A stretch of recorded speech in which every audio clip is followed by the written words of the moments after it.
शाम के 7 बजने वाले हैं। वक्त हो गया है फास्ट एंड फैक्ट्स का। फास्ट एंड फैक्ट्स में सारी खबरें हम दिखाते हैं पूरी रिसर्च के साथ। मैं हूं रूबिका लियाकत और मेरे साथ है विद्यानाथ झा। उत्तर प्रदेश के बहराइच में सिर्फ 20 रुपए के लिए एक 10 महीने की बच्ची की जान चली गई। राष्ट्रीय मानवाधिकार आयोग ने यूपी सरकार से 4 हफ्ते में जवाब मांगा। मामला बहराइच के सरकारी अस्पताल का है। माता पिता का आरोप है कि नर्स ने इंजेक्शन लगाने के लिए 20 रुपए मांगे। मां ने सुबह पैसे देने को कहा तो नर्स ने इंजेक्शन लगाने से इनकार कर दिया। कहा बच्चे को भी सुबह लेकर आना। परिवार ने गुजारिश की, बावजूद इसके बच्चे को इंजेक्शन नहीं लगाया गया। सुबह बच्चे ने दम तोड़ दिया।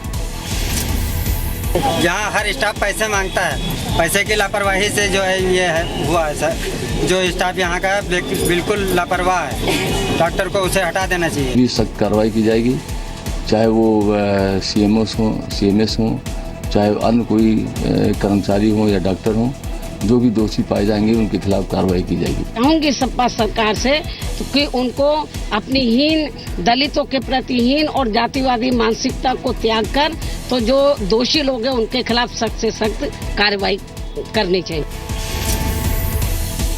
हरदी थाना क्षेत्र की रहने वाली सुमिता अपने 10 महीने के बच्चे को लेकर 2 दिन पहले अस्पताल आई थी। खून की कमी होने की बात कहते हुए डॉक्टर्स ने बच्चे को भर्ती करने को कहा। माता पिता के मुताबिक अस्पताल कर्मियों ने हर काम के लिए उनसे पैसे मांगे। बच्चे की मौत के बाद परिवार वालों ने अस्पताल में हंगामा किया। पुलिस भी मौके पर पहुंची। चीफ मेडिकल सुपरिटेंडेंट ने 3 डॉक्टरों का पैनल तैयार किया है और 1 हफ्ते में जांच रिपोर्ट मांगी। दिल्ली के सुभाष नगर में हुए हादसे को लेकर नई बात सामने आई है। चश्मदीद के मुताबिक पुलिस करीब 2.5 घंटे तक सीमा विवाद में उलझी रही और युवक का शव सड़क पर पड़ा रहा। हादसा बुधवार को सुभाष नगर में हुआ था।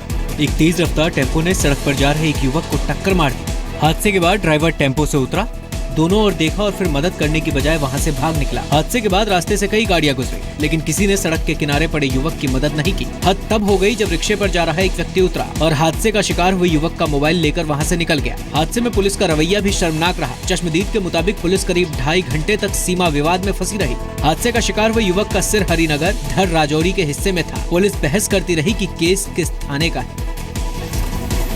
सर पुलिस डिसाइड नहीं कर पा रही थी। ये रोड जो आता है ये हरिनगर थाने में आता है और जो फुटपाथ आता है रजौरी गार्डन थाने में आता है। उसका जो सर पड़ा हुआ था फुटपाथ के ऊपर था और धड़ जो था वो हरिनगर रोड पे था। जो डिटेल्स हमारे पास हैं, जो टेम्पो का जो डिटेल है, रंग है, कुछ मार्क्स हैं उसके ऊपर और CCTV के रिजोल्यूशन के हिसाब से उसको हम लोग डेवलप करा रहे हैं।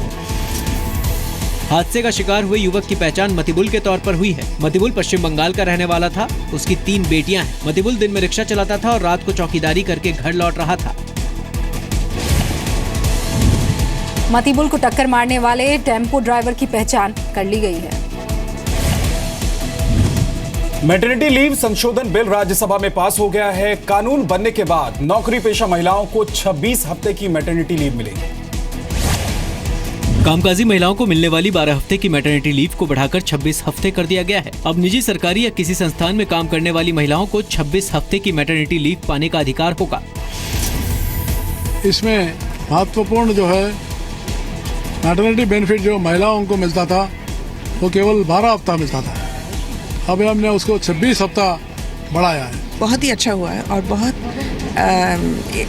बहुत औरतों को इसमें सुकून मिलेगा। फिलहाल मातृत्व लाभ अधिनियम के तहत बच्चा गोद लेने वाली या सैरोगेट मदर्स को कोई छुट्टी नहीं दी जाती है। श्रम मंत्रालय के मुताबिक 18 लाख कामकाजी महिलाओं को मैटरनिटी लीव बिल का फायदा मिलेगा। 26 हफ्ते की मैटरनिटी लीव के दौरान महिलाओं को पूरी सैलरी दी जाएगी। जिस संस्थान में 50 से ज्यादा कर्मचारी होंगे उस संस्थान को क्रच सुविधा देना जरूरी होगा। मैटरनिटी लीव संशोधन बिल अब लोकसभा में पेश किया जाएगा। लोकसभा में इस वक्त दलितों के खिलाफ हुई हिंसा के मुद्दे पर बहस हो रही है। संसद के बाहर भी इस पर राजनीति जारी है। दलितों के मुद्दे पर विपक्षी दलों ने सरकार पर निशाना साधा। मायावती ने कहा पीएम को संसद के बाहर नहीं सदन में बयान देना चाहिए। केंद्रीय मंत्री वेंकैया नायडू ने कहा जिन राज्यों में दलितों पर अत्याचार हो रहे हो उन पर कार्रवाई की जिम्मेदारी वहाँ की सरकारों की है। जब वो बाहर बोल सकते हैं तो हाउस के अंदर क्यों नहीं बोल सकते? उनको जरूर बोलना चाहिए। लॉ एंड ऑर्डर स्टेट का इश्यू है। स्टेट का इश्यूज का समाधान स्टेट गवर्नमेंट ही दे सकते हैं। 8 अगस्त को आंध्र प्रदेश के अमलापुरम में 2 दलितों को गाय की खाल उतारने के आरोप में पीटा गया। 25 जुलाई को एमपी के मंदसौर में गोमांस के शक में 2 मुस्लिम महिलाओं को पीटा गया। 17 जुलाई को कर्नाटक के चिकमंगलुरु में गोमांस खाने के शक में 4 दलितों की घर में घुसकर पिटाई की गई। 11 जुलाई को गुजरात के ऊना में गोरक्षा के नाम पर 4 दलितों को पीटा गया था। 10 जून को दिल्ली से सटे फरीदाबाद में गोरक्षा दल के लोगों ने पशु तस्करी के आरोप में 2 लोगों को पीटा। दलितों के खिलाफ हिंसा के मुद्दे पर आज राज्यसभा में भी बहुत हंगामा हुआ।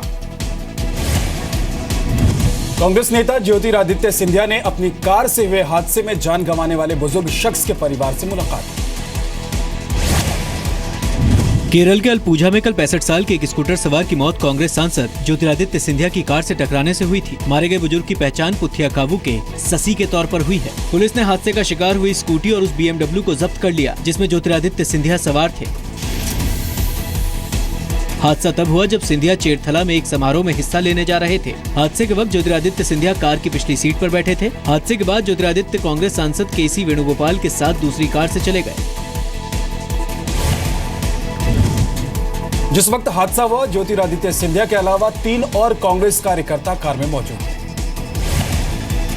इस्लाम में विवादित उपदेशक जाकिर नाइक के खिलाफ मुंबई पुलिस की जांच में एक और बड़ा खुलासा हुआ। मुंबई पुलिस के मुताबिक पिछले 3 साल में जाकिर नाइक के 5 बैंक अकाउंट्स में 60 करोड़ रुपए ट्रांसफर किए गए। ये पैसे 3 देशों से भेजे गए। पुलिस सूत्रों के मुताबिक सभी 5 खाते जाकिर के परिवार के सदस्यों के हैं। बैंक खातों का जाकिर के NGO से कोई संबंध नहीं है। यह खुलासा भी हुआ है कि जाकिर नाइक की 4 कंपनियां हैं जिसके डायरेक्टर जाकिर नाइक के परिवार के ही अलग अलग सदस्य हैं। जाकिर नाइक संदेहों से परे नहीं है और उसकी जो हरकतें हैं वो पूरी तरह से देश के हितों के खिलाफ हैं। इसलिए जो एजेंसियां हैं वो उस संबंध में काम कर रही हैं। जाकिर के 2 NGO पर फॉरेन कंट्रीब्यूटर्स एक्ट 2010 के तहत कार्रवाई हो सकती है। जाकिर नाइक के इस्लामिक रिसर्च फाउंडेशन और IRF एजुकेशनल ट्रस्ट पर FCRA उल्लंघन के तहत कार्रवाई हो सकती है। जाकिर की दोनों संस्था एजुकेशनल NGO के तौर पर दर्ज है, लेकिन विदेशी फंड का इस्तेमाल धार्मिक कामों में खर्च किया जाता है। मुंबई पुलिस जाकिर नाइक के एक इंटरनेशनल स्कूल के अकाउंट की भी जाँच कर रही है। जाकिर नाइक के भाषणों पर ब्रिटेन, कनाडा, मलेशिया समेत 5 देशों में बैन है। पठानकोट आतंकी हमले में शहीद हुए NSG के लेफ्टिनेंट कर्नल निरंजन कुमार के घर के एक हिस्से को बेंगलुरु में गिराया जाएगा। समाजवादी पार्टी के 1, BSP के 2 और कांग्रेस के 3 विधायकों ने आज बीजेपी का दामन थाम लिया। यूपी बीजेपी अध्यक्ष केशव प्रसाद मौर्य की मौजूदगी में सभी बीजेपी में शामिल हुए। केशव प्रसाद मौर्य ने सभी का पार्टी में स्वागत किया।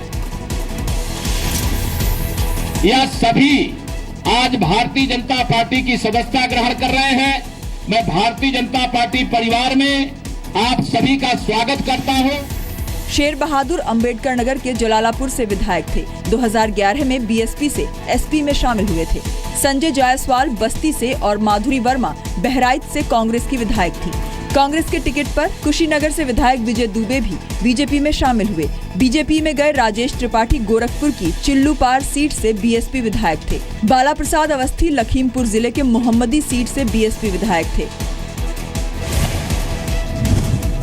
आज बीजेपी में शामिल सभी विधायकों ने MLC चुनाव में क्रॉस वोटिंग की थी। सभी को पार्टी निलंबित कर चुकी है। POK के गिलगित बल्तिस्तान में लोगों पर हुए पुलिस के अत्याचार को लेकर एशियन ह्यूमन राइट्स कमीशन ने रिपोर्ट जारी की है। एशियन ह्यूमन राइट कमीशन ने कहा है कि गिलगित बाल्टिस्तान में कानून व्यवस्था नाम की कोई चीज नहीं है। एशियन ह्यूमन राइट कमीशन ने पुलिस की दरिंदगी का शिकार हो रहे लोगों की एक तस्वीर भी जारी की है। यहाँ के चलतबाला जिले में पुलिस ने एक बेकसूर को सिर्फ इसलिए पीटा क्योंकि उसने स्थानीय पंचायत के भेदभावपूर्ण फैसले को मानने से इनकार कर दिया था। एशियन ह्यूमन राइट कमीशन ने अपनी रिपोर्ट में ये भी कहा है कि गिलगित बाल्टिस्तान के लोगों के पास आवाज उठाने का कोई अधिकार नहीं है और वो खामोशी से जीने को मजबूर है। गिलगित बाल्टिस्तान में पुलिस अधिकारियों पर स्थानीय लोगों से जबरन पैसे ऐंठने का आरोप है। रिपोर्ट के मुताबिक पुलिस स्टेशन अपराधियों का अड्डा बन गए हैं और इलाके की शांति भंग हो गई है। रिपोर्ट के मुताबिक आम लोगों पर पुलिस का टॉर्चर इतना आम है कि पीड़ित शिकायत भी नहीं करते हैं। एशियन ह्यूमन राइट कमीशन ने कहा है कि इससे पहले भी गिलगित बल्तिस्तान में बाबा जान नामक एक्टिविस्ट को 2 साल तक पुलिस हिरासत में टॉर्चर किया गया था। वक्त एक ब्रेक का है, लेकिन ब्रेक पर चलते चलते आपको बता दें, क्या अक्षय कुमार बॉलीवुड के देशभक्त कुमार हैं? रात 8 बजे सुधीर चौधरी के साथ देखिए राष्ट्रवादी रुस्तम का देशभक्ति वाला इंटरव्यू। लगातार आपने जो सीरीज की, जिसमें आप कभी फौजी बनते हैं, कभी आप नेवी ऑफिसर बनते हैं, आप are you full of nationalism? Do you really love your country? और कहीं ना कहीं कुछ ऐसा है कि आप अपनी फिल्मों के जरिए, ये जितने लोग हैं यहाँ आपको इस वक्त भी देख रहे हैं, इन तक आप कुछ कहना चाहते हैं, आप अपनी एक अलग इमेज बनाना चाहते हैं?